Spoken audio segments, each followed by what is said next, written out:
This morning, Donald Trump claims his place as America's 45th president. His victory over Hillary Clinton wasn't declared until well after midnight, with vote counts showing a really tight race in several key states.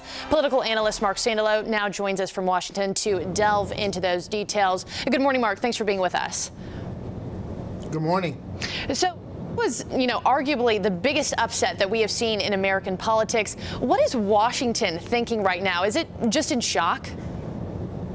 Yeah, shock would be an understatement. It's not just Democrats who find themselves maybe in their weakest political position, in a quarter century, but Republicans in this town, the institutional Republicans. I mean, don't forget that the Speaker of the House, Paul Ryan, hardly embraced Donald Trump. Then you have things like the pollsters who have to rip up their models and try to figure out a completely different way of doing things, and the news media, who, people like myself who have spent decades trying to understand politics and explain to the people and explain people back to the politicians, who have been flat wrong ever since Donald Trump said he was going to run for president. Sending a shock through Washington, that might have been exactly what voters had in mind when they voted and cast their ballots for Donald Trump. Yeah, and speaking of this upset and this shock, we've been seeing polls leading up to this election day for months now, and a lot of them, too, seem to lean towards Hillary Clinton. How could those polls have been so wrong the whole time? Yeah, I don't think we can go further and say they seem to lean. They declared that Hillary Clinton was almost a sure thing over the last couple weeks. It went up and down, but she was in very strong position. They got the turnout wrong. What they failed to account for was a number of rural voters, particularly rural white voters, just like Donald Trump said, many of whom who had never voted before, who listened to his message. And while they expected places like Oklahoma with its rural voters to go for Donald Trump, they didn't anticipate such heavy turnout among rural voters in places like Pennsylvania, or in Wisconsin, where Trump won, where Democrats hadn't lost in 24 years. Yeah, the only polls that matter are the ones that happened yesterday on November 8th. And, Trump also made a lot of promises in the campaign. Here's a look at just a few of them. We're getting rid of gun-free zones, okay? I can tell you. We will defeat radical Islamic terrorism. Our military is so depleted, we're going to build it up. We have to renegotiate our trade deals, and we have to stop these countries from stealing our companies and our jobs. Okay, so, Mark, you heard that, from building a wall to defeating ISIS to creating more jobs. Out of all those promises he made over the course of his campaign, can he keep them?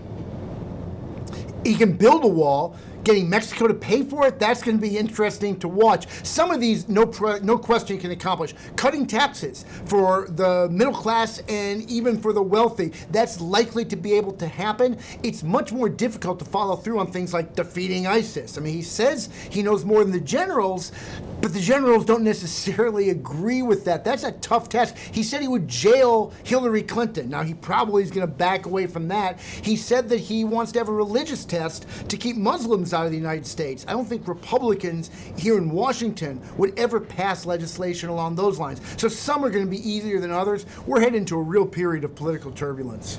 And looking at the anti-Hillary vote here, when the FBI reopened that probe into her emails, we thought, okay, maybe that would hurt her too. But in your mind, how much of that anti-Clinton vote was just because she was a woman? It's a great question, which I'm sure they're going to be political scientists studying for the next decade. And of course, we have no way of knowing this for sure. Most Americans say that they are perfectly ready for a woman president. We've had a woman Speaker of the House. 59 other countries have had women heads of state. And I think for most voters, that wasn't that big a factor. But, when you heard those chants, lock her up, it almost recalled that Monty Python movie where Monty Python, the Holy Grail, where, saying she's a witch. There was a certain vitriol that I think was probably intensified because she was a woman. And, Trump, I should say, made that victory speech early this morning about 1:30. He talked about coming together. I want you to take a listen to the soundbite, and then we'll talk on the other side. For those who have chosen not to support me in the past, of which there were a few people, I'm reaching out to you for your guidance and your help so that we can work together and unify our great country. So, Mark, after this vicious campaign and what was a very divisive election cycle, is it possible for all of us to actually come together? And how do we do it? that tone would help a lot. I mean, that tone, and he talked about in that same speech, rebuilding the inner cities. Those are the kind of things that would at least make Democrats feel they weren't, didn't have an enemy territory. But his campaign was based on a lot of anger. He had disparaging things to say about Mexicans, about immigrants. Some would say about African Americans and about Jews. That makes it very difficult. On top of that, it is very likely when this is over that Hillary Clinton is going to win the popular vote. She is likely to have more votes than Donald Trump. That's only going to empower her people to say, wait a second, how can we once again lose the electoral vote after she wins more votes than he does? We're in for, as I was saying before, a very turbulent period.